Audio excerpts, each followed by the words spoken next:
सबने ठान लिया है कि दिल्ली में कमल खिलाना है और भ्रष्टाचारी को भगाना है। उन्होंने कह दिया दिल्ली छोड़ो केजरीवाल। एक तो आप ये जो अगर शब्द लगा रहे हो ना, अगर दिल्ली में बीजेपी आएगी तो ये अगर शब्द हटा दो जी पहले तो आप जी। पूरा कॉन्फिडेंस दिल्ली में बीजेपी आएगी।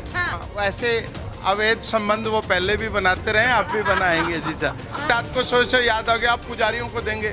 11 साल का दिव्य स्वप्न उनका एकदम से पूरा हो गया। 80,000 करोड़ रुपए का जहाज मोदी जी अपने घर खड़ा नहीं कर सकते, ये तो टॉयलेट शीट चुरा कर ले गए वहां से जी साहब। इनकी क्यों उनसे मुकाबला कर रहे हो? वो क्या हिफाजत करेंगे हमारे खेमों की, जिन्हें खुद हिफाजी दस्तों की जरूरत है।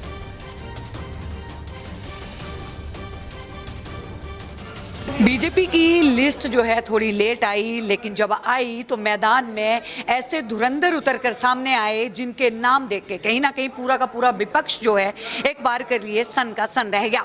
जी हाँ, इस वक्त आदर्श नगर क्षेत्र में मैं मौजूद हूँ। यहाँ से राजकुमार भाटिया जी को बीजेपी ने टिकट दिया है और आज जो है चुनाव आयोग की अगर बात करें तो 5 तारीख को अब वोटिंग होनी है, जिसका इंतजार सभी पार्टियां कर रही थी और 8 को नतीजे निकलने हैं। कहीं ना कहीं बीजेपी ने एक पोस्टर जो है वो भी लॉन्च कर दिया और पोस्टर के ऊपर जो है ये मेंशन करके डाल दिया कि 8 तारीख को आ रही है भाजपा।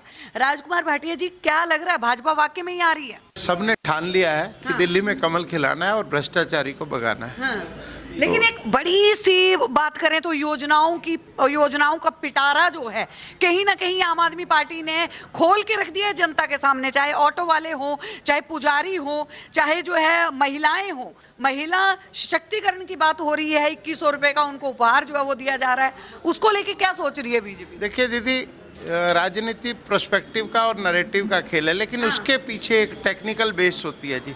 योजना और वायदे दोनों में फर्क है। अभी तक केजरीवाल सरकार वायदे कर रही है, योजना कोई नहीं लेके आई है जी। योजना मोदी जी लेके आए थे कि 70 साल के बुजुर्गों को इस मंत्रालय के अंतर्गत ये वाले फंड के माध्यम से मुफ्त इलाज दिया जाएगा।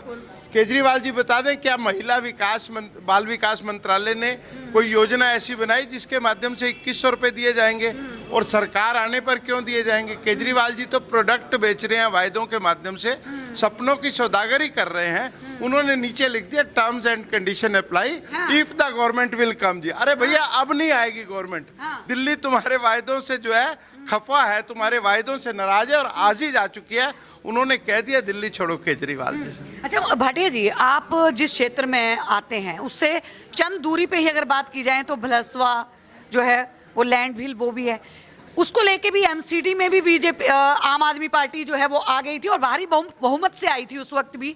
और ये बोला गया था कि उन लैंडफिल्स को जो है वो हटाया जाएगा, कूड़ा मुक्त जो है वो दिल्ली को किया जाएगा। उसमें पास हुई कहीं ना कहीं, क्योंकि उनका कहना है कि पहाड़ों को हमने थोड़ा कम किया है। हाँ, बिल्कुल बिल्कुल कम किया है। क्योंकि अब लैंडफिल पे वो कचरा नहीं भेजते, वो सड़कों में ही पड़ा हुआ है। जब सड़कों से कचरा जाएगा नहीं, गली मोहल्ले में भर जाएगा, तो लैंडफिल कैसे भरेगा जी साहब? लेकिन लैंडफिल का जो कचरा कम हुआ है वो नेशनल हाईवे अथॉरिटी ने उनसे कचरा लिया, उसका सड़क का बिटोमास्टिक बनाना शुरू किया और नितिन गडकरी जी के मंत्रालय ने वो कचरे के ढेर में से हजारों टन कचरा लेके सड़कें बनानी शुरू करी है। केजरीवाल का उसमें कोई रोल नहीं है। फिलहाल दिल्ली समझ चुकी है कि ये झूठा आदमी केवल बोलेगा। अगर आपको विश्वास ना हो तो मैं आपको अपनी पुरानी वीडियो दिखा सकता हूँ। आजादपुर मंडी के बाहर 6-6 फुट कचरा इन्होंने पीडब्ल्यूडी की रोड पर भर कर रखा। तो कचरा का पहाड़ तो जब शहर में लग गया तो शहर के बाहर कहाँ से लगेगा? विजन क्या है अगर बात की जाए? अभी अगर आप जीत के आते हैं इस क्षेत्र से या बीजेपी आती है जीत के, तो मोदी के चेहरे पे ये चुनाव जो है वो लड़ा जा रहा है अब की बार दिल्ली का। क्योंकि जिस तरीके से मोदी जी का चुनावों से खास कुछ दिन पहले दिल्ली में रैलियां करना, और अगर बात करें तो गरीबों को, जिस तरह झुग्गी झोपड़ी वालों को जो पक्के मकान देना, ऐसी ऐसी योजनाएं जो पीएम मोदी लेके आए चुनावों से ठीक पहले। विपक्ष ये कह रहा है कि ये सिर्फ जो है जनता को भ्रमित करने की कोशिश कर रही है बीजेपी। बहन मेरी, एक तो आप ये जो अगर शब्द लगा रहे हो ना, अगर दिल्ली में बीजेपी आएगी तो ये अगर शब्द हटा दो जी पहले तो आप जी। पूरा कॉन्फिडेंस है दिल्ली में बीजेपी आएगी। और मोदी जी, ये तो बोला जा रहा है त्रिकोणीय मुकाबला है, टक्कर होगी। अगर आम आदमी पार्टी की थोड़ी सीटें कम हो तो हो सकता है कि राहुल बाबा जो है एन वक्त पे थोड़ा गठबंधन का साथ दे दें। हाँ, वैसे अवैध संबंध वो पहले भी बनाते रहे, अब भी बनाएंगे जी साहब। अगर बना भी लेंगे तो दिल्ली में लोकसभा के चुनाव में 7 सीटों पर इनका अवैध और अनैतिक गठबंधन हुआ था। कहीं ये खिलाफ थे, कहीं साथ थे, लेकिन दिल्ली में भारतीय जनता पार्टी के सातों जो सांसद हैं वो जीते, तो उस गठबंधन का भी अब हमारे पे कोई फर्क नहीं पड़ने वाला। दूसरी बात जो आप कह रहे हैं जी कि क्या योजनाएं ला रहे हैं, मोदी जी ने योजना कोई छू मंतर से नहीं, केजरीवाल जी की तरह नहीं रात को सो याद आ गया आप पुजारियों को देंगे, 11 साल का दिव्य स्वप्न उनका एकदम से पूरा हो गया। मोदी जी ने जो झुग्गी मकान दिए हैं वो 3-4 साल से बन रहे थे, जैसे ही पूरा हुआ उसकी चाबी सौंप दिया जी। तो मोदी जी जो कहते हैं वो करते हैं, वो मुमकिन बादशाह है। और ये जो हमारे वाले बादशाह हैं, दिल्ली वाले बादशाह साहब हैं, ये झूठी बात करते हैं और इन्होंने तो अपने बच्चों की भी कसम खाई। केजरीवाल ये कहते हैं कि जो काम रुका क्योंकि मेरे को जेल भेज दिया, इसलिए दिल्ली में जो है वो काम अच्छा, रुका। ये जो 52 करोड़ का बंगला बना तब तो आप बाहर थे, आपका काम कैसे नहीं रुका जी? फिर मोदी जी ने ये तो ये भी केजरीवाल जी ने बोला है उसके बाद कि ये बात जो है वो 87,000 करोड़ के जहाज में चलने वाले ना करें, 10 लाख का सूट पहनने वाले पीएम मोदी जो है वो शीश महल की बात ना करें। चलिए जी, 87,000 करोड़ रुपए का जहाज मोदी जी अपने घर खड़ा नहीं कर सकते, ये तो टॉयलेट शीट चुरा कर ले गए वहां से। इनकी क्यों उनसे मुकाबला कर रहे हो?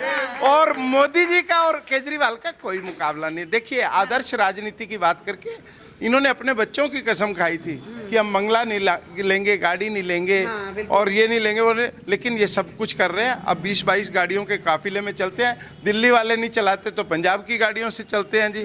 तो ठीक है, मैं तो एक ही बात कह सकता हूँ, वो क्या हिफाजत करेंगे हमारे खेमों की, जिन्हें खुद हिफाजी दस्तों की जरूरत है जी। क्या बात है, बहुत बहुत धन्यवाद राजकुमार जी। तो देखिए, अगर बात करें तो आदर्श नगर से राजकुमार भाटिया जी हमारे साथ जो है वो जुड़े हुए थे। आपको बता दें कि 5 तारीख को वोटिंग होनी है, 8 को नतीजे आने हैं और पूरी तरह से आश्वस्त बीजेपी दिखाई दे रही है इस बार दिल्ली में आने के लिए। केजरीवाल जी की कुर्सी इस वक्त जो है वो खतरे में बनी हुई है। हालांकि बहुत सारी योजनाएं आई हैं, बहुत सारी गारंटियां जो हैं वो दी हैं, पर लेकिन वो गारंटियां कब पूरी होंगी और उन गारंटियों का वोटर्स के ऊपर कितना असर पड़ेगा, ये तो 5 तारीख को देखने को मिलेगा। तब तक के लिए बने रहिए हमारे साथ, देखते रहिए देशवाणी।